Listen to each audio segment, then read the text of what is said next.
Saisie d'un chargement de missiles en provenance d'Iran et destiné à Gaza, c'est l'armée israélienne qui est intervenue ce matin en mer Rouge. Opération sans heurts est menée, on vient de l'apprendre, avec l'aide active des États-Unis, même s'ils n'ont pas participé à l'opération militairement. Le Qatar se retrouve montré du doigt par les autres monarchies pétrolières du Golfe. Ce sera le thème de notre débat dans un instant. Et puis la situation en Ukraine. Kerry et Lavrov se sont vus pour la première fois tout à l'heure à Paris pour demander la possibilité de discussion directe entre les diplomates russes et ukrainiens. L'occupation militaire, elle, se poursuit en Crimée.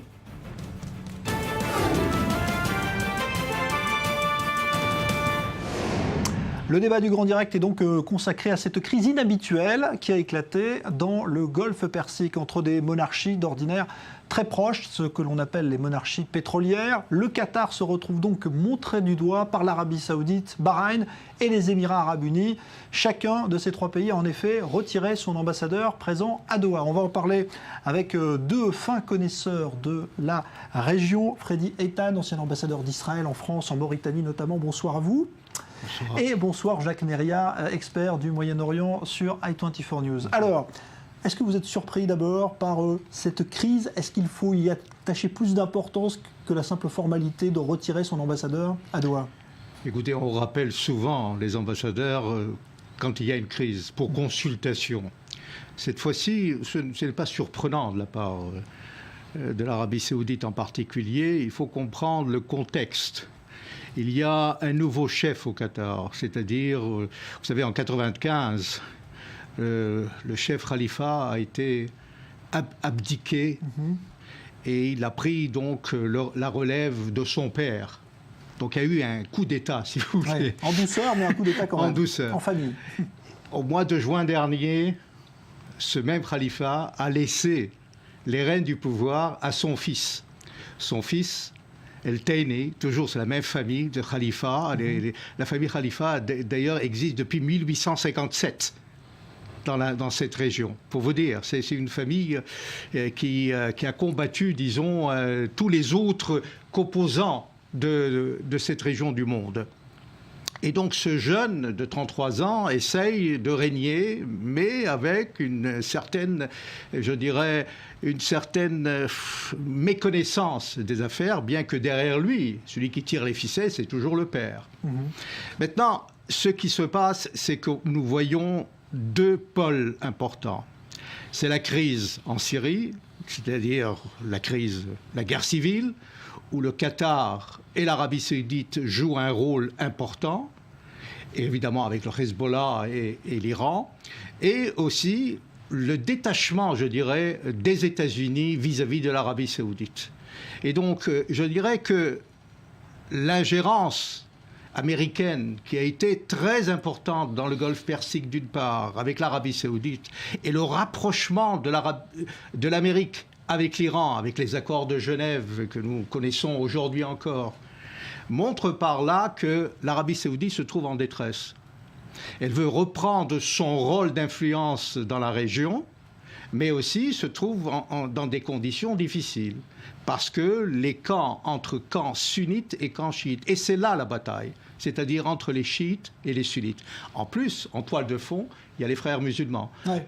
Donc c'est la raison officielle de la rupture. Hein. Oui, mais évidemment, parce que les frères musulmans, c'est quoi? Le Qatar, c'est quoi? Je dirais, il y a la superficie du Qatar, c'est l'île de France, plus ou moins. Mais la majorité, 80%, sont des étrangers, c'est-à-dire des personnes qui sont venues travailler au Qatar. Donc il y a 20% seulement qui gèrent le pays. Et dans ces conditions-là, le Qatar aussi depuis que le Khalifa, le père, est rentré au pouvoir en 1996, il est devenu un peu plus ou moins libéral, vote des femmes, etc. Mais la chose la plus importante, c'est créer une chaîne de télévision Al Jazeera. Et Al Jazeera, la majorité des personnes qui travaillent à Al Jazeera, il faut le dire, ce sont des frères musulmans. Ouais. D'ailleurs, il y a le procès qui a repris aujourd'hui au Caire. Jacques Neria, oui. Justement, le Qatar fait peur aujourd'hui parce qu'on a l'impression que parce qu'il investit beaucoup dans le sport, c'est un pays qui est amical avec tout le monde, mais pourtant il fait peur à ses voisins.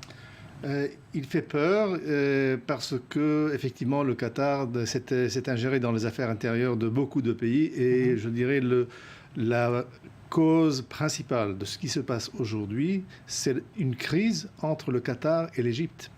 Ce n'est pas... C'est bien... C'est tellement conscrit, c'est tellement pointu. Tout simplement, le Qatar avait appuyé Morsi, donc les frères musulmans, avait même proposé et donné 4 milliards de dollars à l'Égypte pour dédommager l'Égypte le temps de s'arranger. Et naturellement, quand Morsi a sauté, je dirais, s'est fait sauter par l'armée égyptienne, je dirais, le Qatar s'est retrouvé avec un régime qu'il ne reconnaissait pas.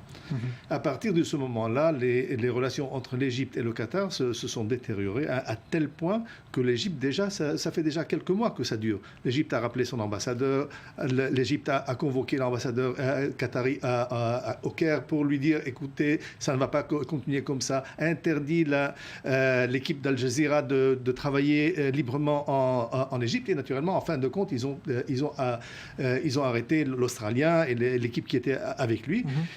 L'Égypte, parallèlement, a annoncé qu'elle va aller rendre en fin d'année les 4 milliards que les Qataris ont envoyés. Par l'intermédiaire, comme l'Égypte est en train d'étendre, je dirais, son influence dans le Golfe et de reprendre une position de leader dans le monde arabe, l'Arabie saoudite, face à ce que M. Eitan, M. l'ambassadeur naturellement, a raconté concernant l'Iran, donc l'Égypte a besoin d'un protecteur. Le protecteur, c'est l'Égypte. Donc l'Arabie saoudite ayant besoin de l'Égypte, lui a donné en quelque sorte une faveur en poussant Donc il y a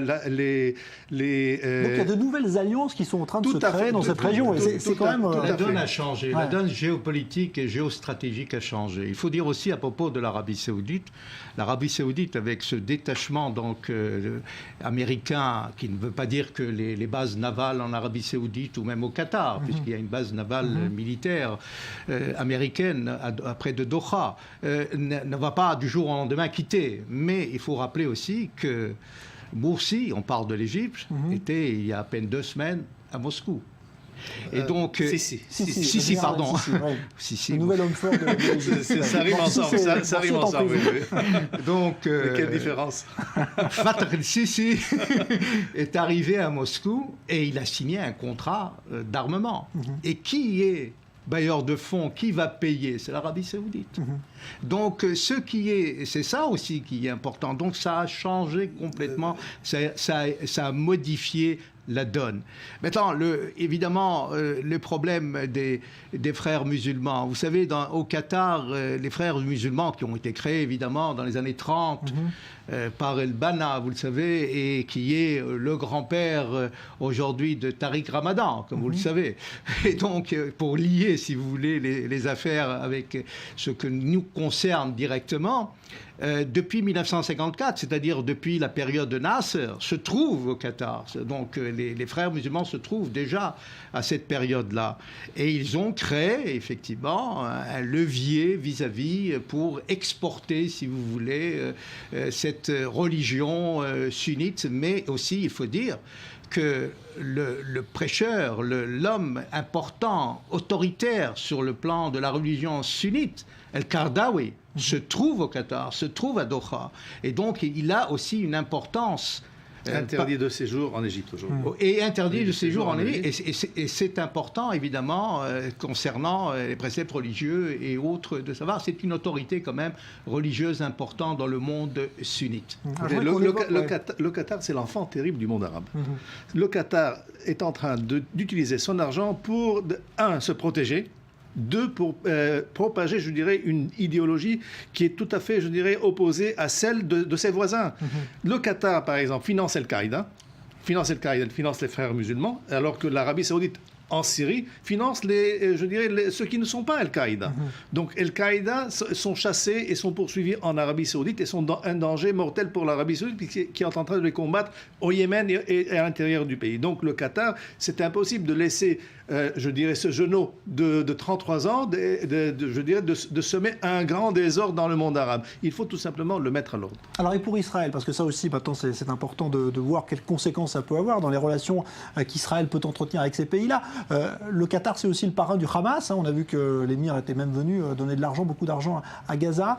C'est dangereux aussi pour Israël, cette montée en puissance politique du Qatar? Je ne crois pas qu'on doit donner trop d'importance au Qatar sur le plan politique, sur l'influence d'un rôle d'influence politique. Le rôle d'influence est plutôt financier. Il concerne l'argent, parce que le Qatar, comme vous le savez, est le 3e exportateur de gaz, et après l'Iran et la Russie. Et c'est évidemment, fait partie de l'OPEP, le pétrole, et donc la France en particulier aussi a des liens très importants avec le Qatar. Et le Qatar investit aussi, il investit partout, non seulement en Europe, mais en Amérique latine, un peu partout. Et donc se trouve à un levier un peu partout à travers les continents. Ce qui est concernant Israël, nous avons eu des relations. Suite après les accords d'Oslo, nous avons eu des relations avec le Qatar.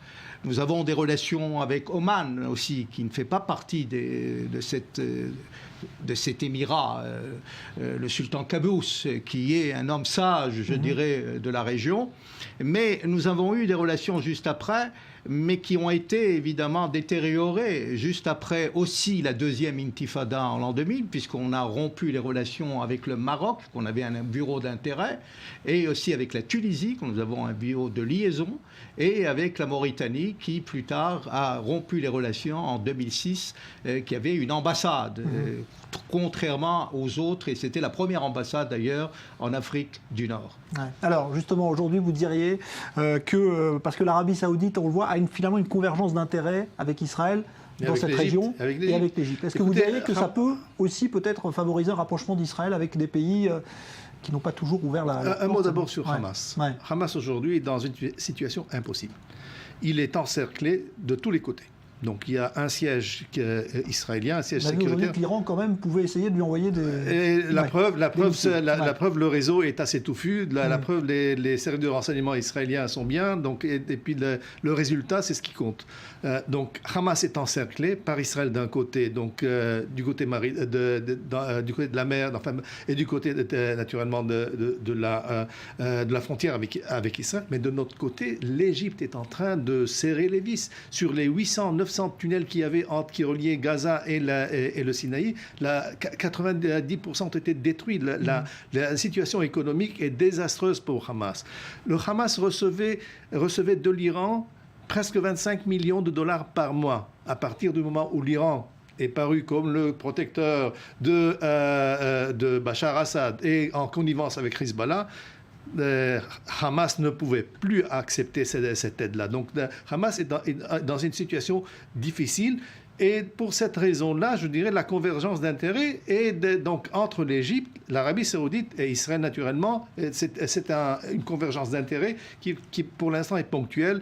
Je ne sais pas comment elle va se développer avec l'Arabie Saoudite, mais un jour, je dirais d'ici 30 ans, on entendra un peu plus sur les relations qu'il y avait entre Israël et les États du Golfe. Et il faut ajouter qu'hier, à propos du Hamas, l'Égypte, donc le Hamas est hors la loi. Oui, en Égypte, c'est un territoire, et ça, c'est aussi une décision courageuse et importante. Un tribunal de Cairo a fermé les bureaux du Hamas, a gelé les assets, les avoirs du Hamas. Donc nous sommes dans une situation, je dirais, un peu plus favorable. Et le fait aujourd'hui d'avoir découvert, d'avoir exposé ces missiles-là venant de Syrie par le biais des gardes révolutionnaires iraniens ne met pas le Hamas dans une bonne position.